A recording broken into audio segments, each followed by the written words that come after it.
오늘 하나님 말씀 보겠습니다. 요한복음 18장 15절부터 8절 말씀 같이 읽습니다. 시작. 시몬 베드로와 또 다른 제자 한 사람이 예수를 따르니 이 제자는 대제사장과 아는 사람이라.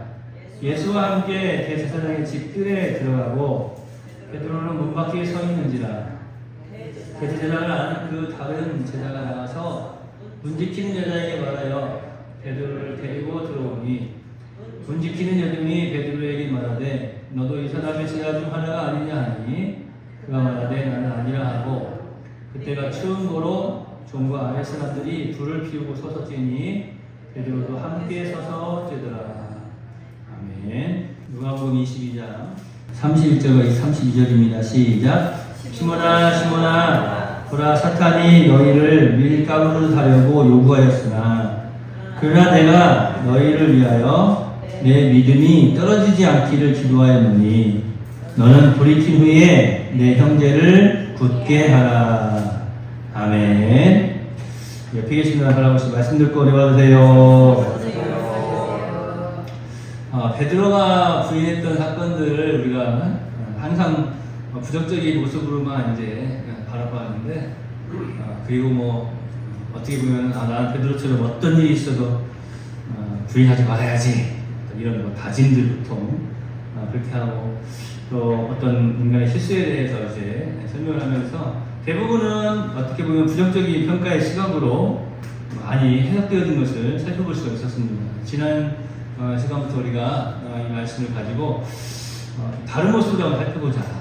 그래서 베드로가 실패한 것, 그것은 베드로가 용감한 자였기 때문에 당했던 실패였다고 말씀을 드렸어요. 사실은 인간적인 모습으로 볼 때에는 뭐 굉장히 든든하죠. 어쨌든 하여튼 동산에서 그래도 칼 꺼내가지고 그냥 막 어떻습니까? 큰 소리 그냥 바락바락 질러대면서 예수님 아무도 못 잡아간다고 하면서 그냥 얼마나 어떻게 보면은 예수님 잡으러 온 그 사람들 물리치려고 어떻게 보면 참 터무니없는 짓이기도 하죠. 그렇지 않습니까? 제가 말씀드렸지만 지금 예수님 잡으러 온 사람들이 그냥 동네 뭐 그냥 실험 작가들 뭐 한 10명 와가지고 예수님 잡으러 온 것도 아니고 천부장이 이끄는 군대를 이끌고 대제사장과 또 바리새인들이 보냈던 그 많은 사람들이 지금 그냥 거의 그 동산 전체를 에워싸다시피 하고 왔는데 그 사람들 앞에서 예수님 구하겠다고 검게 꺼내가지고 휘둘렀다고 하는 것도 사실은 뭐 제정신이라고 볼 수는 없는 거죠. 그런데도 불구하고 그만큼 사실은 내가 죽더라도 예수님 지켜야지 하는 그런 마음이 있었다고 하는 거죠. 그때도 예수님께서 내 검을 도로 검에 검치를 꽂으라 라고 말씀을 하시면서 오히려 또 책망하시는 모습을 살펴볼 수가 있었죠. 왜냐하면 주님께서는 아시는 거예요. 검으로 어떤 신앙적인 힘으로 변화될 수 있는 것이 아니다라고 하는 것을 너무나 잘 알고 계셨기 때문에. 그런데 베드로는 지금까지 경험과 또 지금까지 어떤 삶의 자신의 어떤 모습들이 지금 성격이 또 그대로 고스란히 거기에 드러나고 있지 않았습니까? 어떻게 보면 다른 제자들에 비해서는 굉장히 또 인간적으로 볼 때는 용감한 그런 모습들도 보이기도 합니다. 더더군다나 베드로하고 또 다른 제자 하나 이렇게 표현하는데 제가 이제 지난 시간에 말씀드릴 때 뭐 많은 성경학자들도 다 이 부분을 요한복음 18장 15절 18절에 나타나는 그 또 다른 제자가 누구냐라고 하는 것을 이제 해석을 할 때에는 대부분이 이 요한복음의 저자였던 요한, 예수님의 가장 많이 사랑받던 제자 요한을 이제 이야기하기도 합니다. 그도 그럴 것이 또 다른 제자 한 사람은 그 당시에 이제 대제사장의 장인이었던 이 안나스, 제가 잠깐 설명해드렸지만 이 안나스하고도 잘 아는 사이였어요. 오늘 말씀에도 있는 것처럼 우리가 잘 알고 있는 것처럼 이 요한의 어머니가 그 당시에는 그래도 유력한 어떤 그런 집안의 사람이었다라고 하는 것도 우리가 알 수가 있습니다. 그래서 많은 학자들이 또 다른 제자는 요한이 아니고서는 그때의 상황을 알 수 있는 사람이 없잖아요. 요한이 뭐 누구에게 들었는데 얘기 들 텐데 그게 아니고 요한이었다고 하는 것을 수정할 수 있는데 중요한 것은 그것이 아니고 예수님을 따라간다고 하는 것 자체도 사실은 굉장히 위험한 상황이었거든요. 그러니까 이제 우리가 보통 그러는 거예요. 베드로 열심히 잘했는데 정말 열심히 잘하고 인간적으로 봐도 참 보통 그잖아요. 뭐 드라마 같은 데도 보면은, 뭐 꼴보기 싫은 캐릭터가 있잖아요. 저 사람 정말 보기 싫다. 왜 저렇게 미운 짓만 골라 해? 뭐 이런 그런 캐릭터들이 있는데, 베드로는 그래도 예수님의 제자들 가운데에서 뭐 미운털 박히지 않은, 지금까지 보면은 예쁜 짓만 골라서 하는 어떤 그런 모습으로 많이 등장하지 않습니까? 그러니까 이제 서운한 거죠. 그냥 따라가지 말지. 뭐 하려고 그게 안 되는데, 딱 그런 상황 판단도 안 되나? 딱 봐가지고, 아니다 싶으면 안 갔어야 되는데, 뭐, 요런 내용이에요. 그런데 따라갑니다.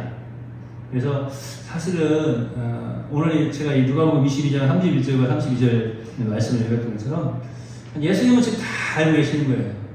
뭐라고 말씀하셨습니까? 내가 너를 위해서 내 믿음이 떨어지지 않기를 기도하였노니. 이렇게 말씀하고 계시거든요. 그러니까 어찌 보면 베드로 성격상 너는 틀림없이 따라올 거야. 이게 너무나 잘 알고 계셨던 것 같아요, 예수님께서.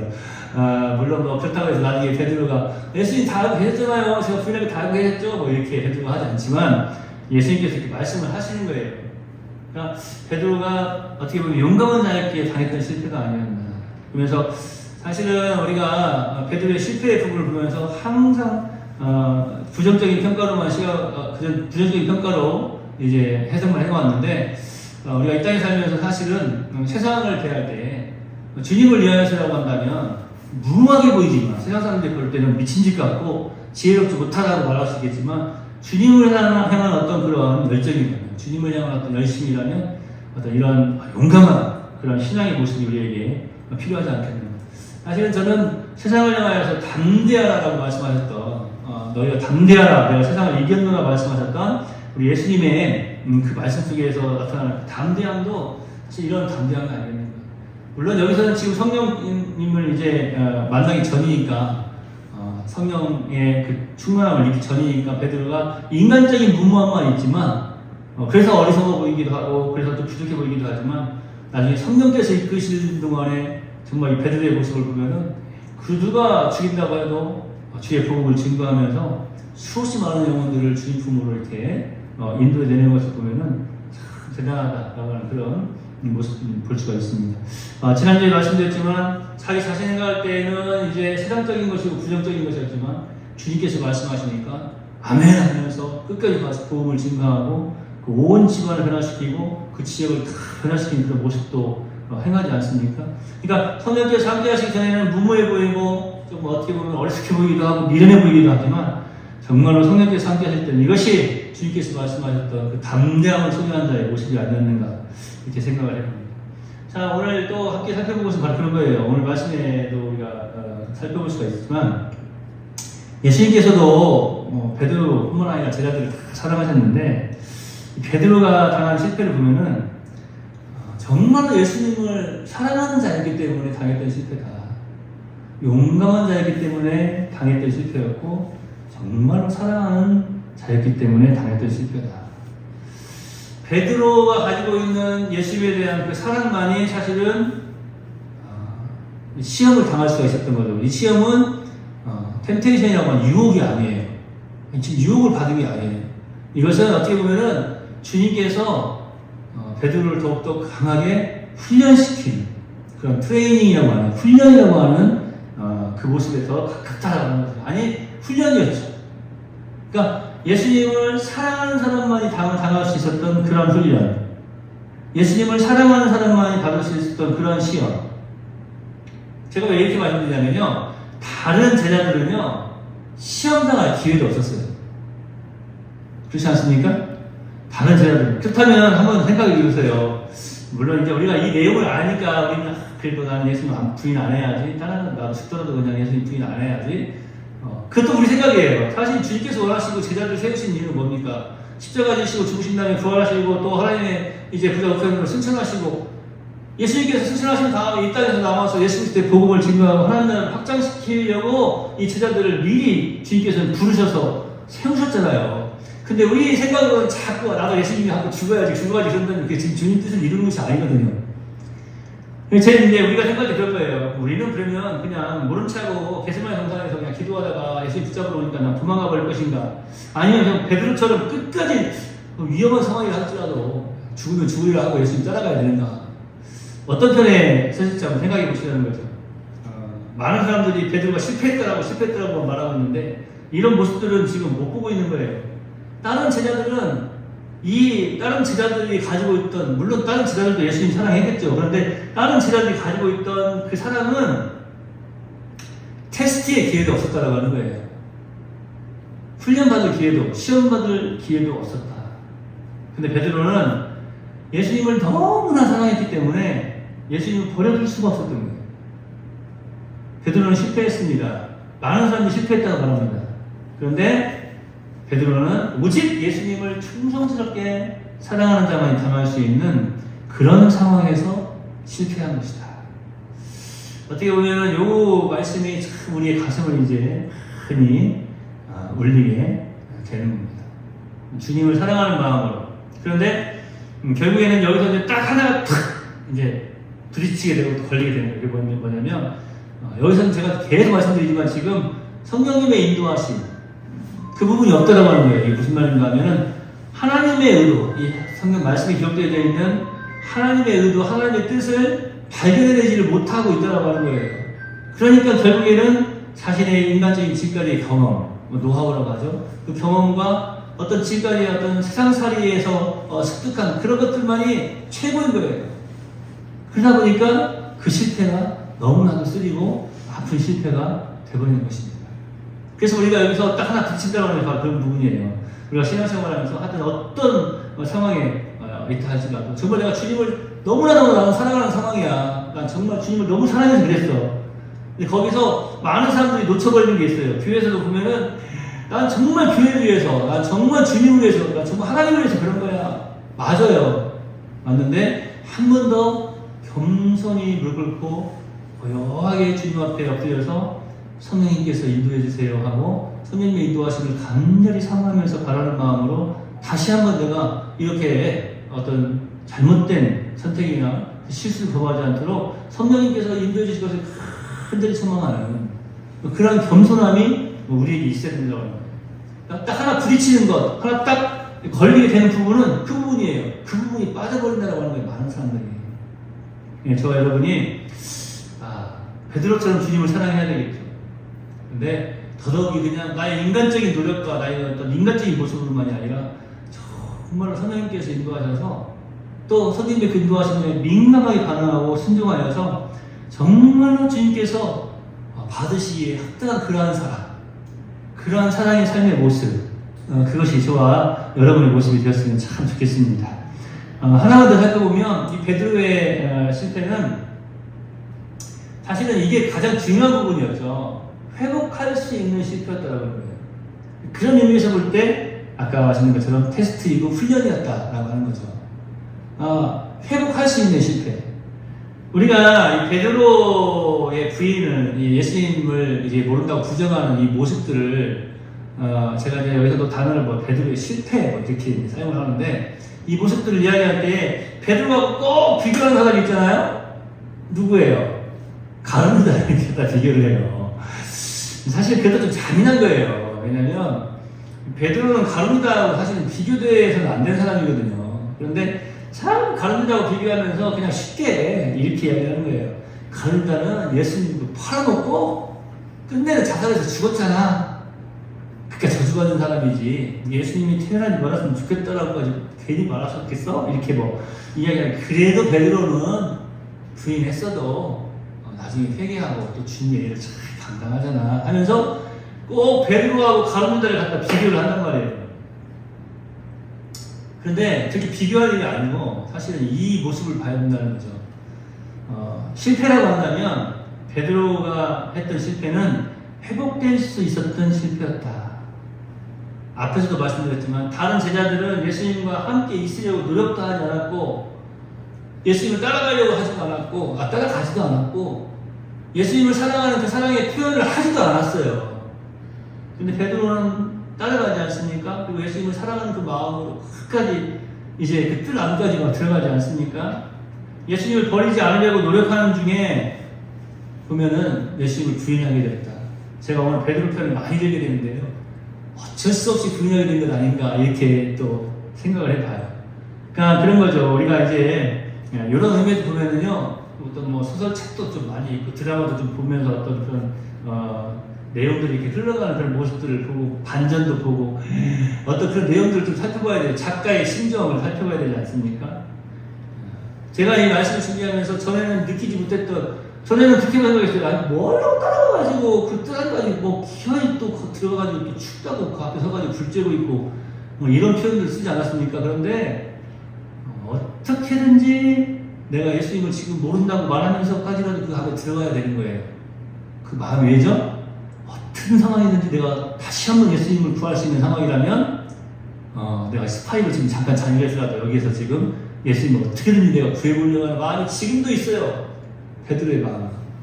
그래서 이제 거기서 불을 쬐는 제가 나중에 이제 요한복음 21장에 가지고 전에도 한번 오래전에 아주 오래됐습니다. 아주 오래전에 이 요한복음에 나타나는 불이라고 하는 제목으로 쭉 설명을 해드렸죠.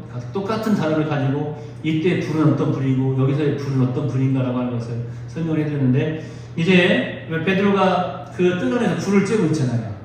그 불, 그걸 부각을 시켜요. 요한은 불을 쬐더라. 그 불 쬐기 뭐가 중요한 거예요 도대체? 뜰 안에 불 쬐기 뭐가 중요하냐고요 지금. 근데 불을 쬐고 있더라고요. 그 나중에 요한복음 21장에 가서 바야나 시몬아 네가 나를 사랑하느냐라고 할 때에 물고기를 잡고 올라온 제자들 앞에 예수님께서 모닥 불을 켜놓으시잖아요. 불을. 그래서 요한은 그 불을 굉장히 중요시 여겨요. 그래서 그때 그 불 앞에서 이야기했던 그 이야기, 다 주를 버릴지라도 나는 주를 버리지 않겠습니다라고 하는 그 상황, 이 상황, 이 불을 펴놓고 또 네가 나를 사랑하느냐 묻는 그 상황, 이런 것들을 막 아주 재밌게 엮어놨거든요. 그런데 그것들을 깊이 바라보지 못하면 불 쬐고 있구나, 예수님 불 펴놓으셨네 하고 넘어가 버리는 거예요. 여기도 마찬가지예요. 왜 뜰을 안 하고 들어갔느냐라고 하는 거예요. 자기 고집이었을까. 저는 다시 한번 그 부분을 이제 발견하게 되더라고요. 어떤 상황에서든지 예수님을 구해가지고 나오려고 한다면 그렇게 내가 예수님을 모른다라고 말하면서 들어가지 않겠느냐. 정말 예수님을 몰라서 모른다고 베드로가 했겠느냐라고 하는 그런 부분이죠. 물론 이제 이 부분은 우리가 오늘 이 누가복음에 있는 22장 31절 32절 말씀을 읽지 않으면 이해할 수 없는 부분이었죠. 그러니까 주님은 이미 다 알고 계셨더라고 하는 거예요. 베드로 네가 정말로 나를 모른다고 부인하는 것이 아니라 알다, 내가 측은히 여기는 눈빛으로 바라보지 않습니까? 그런데 예수님께서 측은히 여기시면서 바라보시는데 그거 봐라 하면서 바라보는 그런 모습이신데 그냥 아시는 거죠. 나를 부인하는 것이 아니고 네가 지금 이 상황을 어떻게든지 너의 힘으로, 어떤 인간적인 힘으로 뭐 이것을 좀 변화시켜 보려고 하지만 그것이 아니더라고 하는 거죠. 아버지의 뜻은 다른 데 있더라고 하는 거예요. 그러니까 측은히 여기시면서 바라보시는 것이죠. 우리 주님은 우리가 실패하면, 잘못하면, 범죄하고 실수하면 그냥 단호하게 말씀하십니다. 그 검을 꽂으라! 라고 말씀하시는 것처럼 단호하게 말씀하세요. 그것은 잘못된 행동이다. 아버지의 뜻을 알지 거스르는 것이다 라고 막 심하게 말씀하시지 않습니까? 그런데 베드로가 부인할 때에는, 주님을 부인할 때에는 측은히 여기시면서 바라보셨더라고 하는 거예요. 바로 무엇입니까? 이미 기도하고 계셨더라고 하는 거예요. 사탄이 밀 까부르듯이 너희를 까부르려고 요구하고 있지만 내가 너희를 위하여서 내 믿음이 떨어지지 않기를 기도하였느니 너는 돌이킨 후에 내 형제를 굳게 하라고 하는 것입니다. 요즘은 젊은 세대들이 이런 말 안 써요. 싫어해요. 변가지 상사. 누가 그런 말 좋아합니까? 제가 전에 말씀드린 것처럼 실패는 성공의 어머니. 그런 말 절대 안 써요. 실패는 실패. 시작이 반이다? 아니에요. 시작은 처음이다. 애들은 그래요. 요즘 젊은 세대들은 다 그래요. 뭐 시작은 반이다? 말도 안 되는 소리. 시작은 처음이지 무슨 반이야. 이렇게 생각하고 있어요. 변가지 상사? 무슨 말이에요? 군대에서 1병, 2병, 3병은 들어봤어도, 3사는 들어봤어도 병가지 상사는 무슨 상사예요? 이렇게 이야기한다고요. 여러분, 실패를 했느냐 안 했느냐가 중요한 것이 아니에요. 실패한 중에서 재기하느냐 못하느냐, 다시 일어서느냐 일어서지 못하느냐, 사실은 그것이 중요한 것입니다. 굳이 가룟유다와 베드로를 비교할 때 많은 사람들이 하는 이야기는 가룟유다는 다시 일어서지 못하는 길을 선택했다라는 것이죠. 다시 일어설 수 없는, 그냥 실패하는 상황 가운데 끝나버리는. 우리는 실패가 두려워서 노력도 하지 않는 자가 되지 말고 실패를 하더라도 노력하는 자가 되어야 할 줄로 믿습니다. 그게 이제 아까 제가 말씀드렸던 그 한 가지 부딪혔다고 하는 부분하고 굉장히 밀접하게 연결이 되는 거예요. 많은 사람들이 실패하고 난 다음에 절망에 빠져요. 그리고 돌이켜봅니다.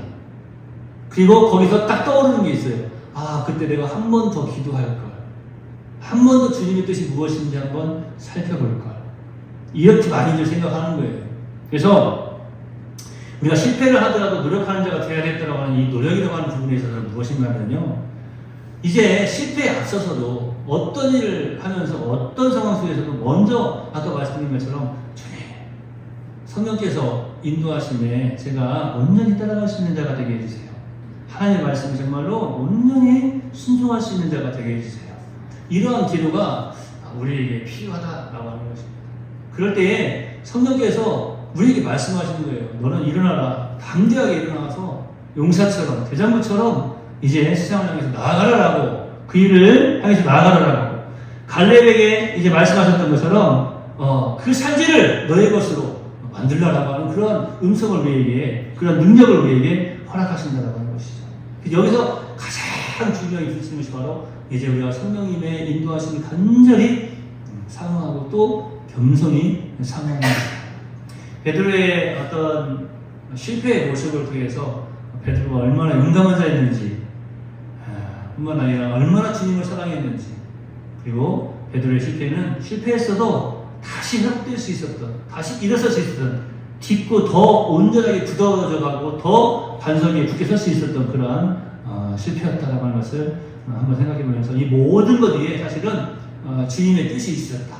그래서 저와 여러분이 이 땅에 살아가면서 가장 중요한 것은 바로 우리는 그 주님의 뜻을 간절히 알기를 원하고 또 알기를 원하면서 성령님을 의지하는 그런 삶을 살아드리겠다라고 하는 것입니다. 기도하겠습니다. 하나님, 베드로의 실패를 통해서 우리가 우리 신앙의 모습을 한번 살펴보게 되었습니다. 주님, 어떤 상황 속에서도 성령님을 의지할 줄 아는 참 지혜로운 자들이 다 되도록 인도해 주시옵소서. 우리가 성령님의 인도하심을 간절히 사모할 때 성령께서는 이제 따스한 음성으로 우리를 이제 인도하시고 우리의 모든 삶을 주관하시는 줄로 믿습니다. 그래서 우리 하나님 앞에 아름다운 자로 서기에 부족함이 없도록 인도해 주십니다. 아버지 주여, 늘 우리가 남아있는 모든 이 땅의 삶 동안에 성령님의 인도하심을 간절히 사모하고, 그리고 성령님께서 말씀하실 때 아멘 하며 순종하며 나아가는 그 세상에서도 담대한 자로 늘 승리의 삶을 살아가는 복된 신앙인들이 다 되게 하여 주시옵소서. 예수님의 이름으로 거룩하신 아버지 하나님께 기도하옵나이다. 아멘. 하늘에 계신 우리 아버지여, 이름이 거룩히 여김을 받으시오며 나라 임하옵시며 뜻이 하늘에서 이룬 것 같이 땅에서도 이루어지이다. 오늘날 우리에게 일용할 양식을 주옵시고 우리가 우리에게 죄 지은 자를 사하여 준 것 같이 우리 죄를 사하여 주옵시고 우리를 시험에 들게 하지 마옵시고 다만 악에서 구하옵소서. 나라와 권세와 영광이 아버지께 영원히 있사옵나이다. 아멘.